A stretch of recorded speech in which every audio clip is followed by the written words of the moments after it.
It is Tuesday, the 7th of May. Hello, kia ora, I'm Philip Duncan. Thanks for joining us. As we've been saying for the last few weather videos, high pressure south of Australia, this big block right here, is dominating our weather across the country for the first half of this month.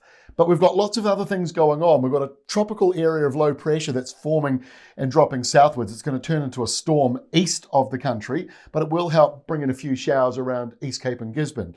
We've got another cold front. You can't really see it on the wind map today, but you can see that southerly flow coming out of the Southern Ocean. That's about to move up New Zealand with a temperature drop and some wet weather sliding along the eastern side.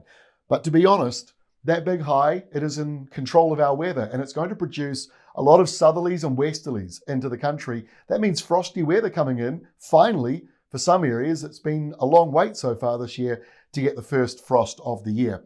Precipitation-wise, well, we've got a little bit up here to begin with, and then you see that cold front kind of move up the eastern side, southerlies. So therefore, that's why the eastern side of the country gets it and not the western side.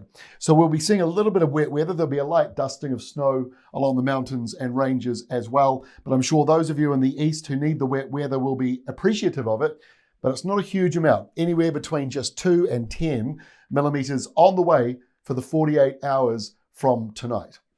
Let's have a look at Wednesday lunchtime. So there is that low pressure zone dropping south from Fiji. It is lying near Raoul Island to our northeast, and that encourages those showers that we just talked about coming in roughly from about Gisborne northwards around the East Cape area. Further down around the country, things are mostly dry, but you can clearly see now that southerly change coming through. That's the cold front round about lunchtime. So it should be moving in to Southland during the morning.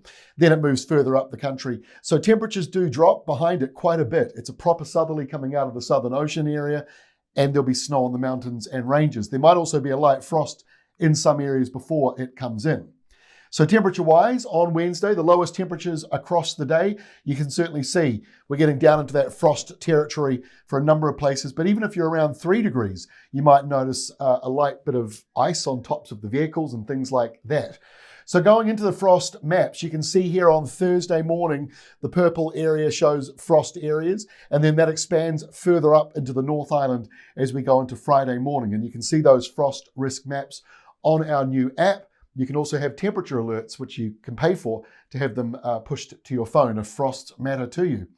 Lunchtime Thursday, so like I say, it could be a frosty morning in the South Island. The blue line here certainly shows the colder airflow coming in and around the country, and that moves further into the North Island. But because it's windy into the North Island, frosts on Thursday morning aren't so likely. Some wet weather over here on the eastern side will be very welcome, but have a look at our website or our app to get your rainfall totals. It's not a huge amount on the way. By Friday, that's when we've got a greater risk of a frost for the North Island. The isobars show there's still a bit of a breeze though, so eastern areas are probably less likely to be frosty, but inland, Central Plateau, South Waikato, King Country, other areas, Manawatu potentially, they could all be in that frost risk area. Again, check on our website for those details. And then this big area of low pressure out to the east, it's a gigantic area of low pressure. That doesn't make it stormy though, it just means it covers a large area, but that's encouraging these windy southeasterlies in between the low and the still very powerful 1038 high pressure zone. So this weekend, the wet weather is over in Australia. They've got it. Not New Zealand so much. There will be a few showers around the coastal fringes of Southland and along the eastern side of the North Island. Potentially a shower brushing Northland. It's probably mostly in the rain shadow, but it's possible. And it's all going around this big high coming through. So again, frosty weather is likely this weekend as those winds ease, but still generally coming out of the south. But you might notice, if you sort of look further over to the other side of the high, the airflow here coming in around that low pressure zone and curving around.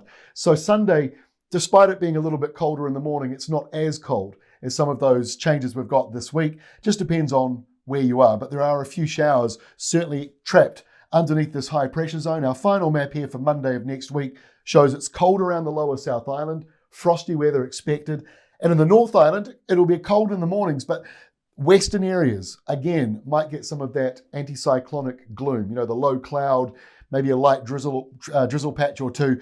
High pressure zones this time of the year aren't always sunny for the western side of the country, but a slight westerly breeze here should keep eastern areas mostly dry and also cloud-free to a significant degree. Well, that is all from me. Thanks for joining us. We'll catch you again tomorrow, Wednesday, with our next update. We'll see you then.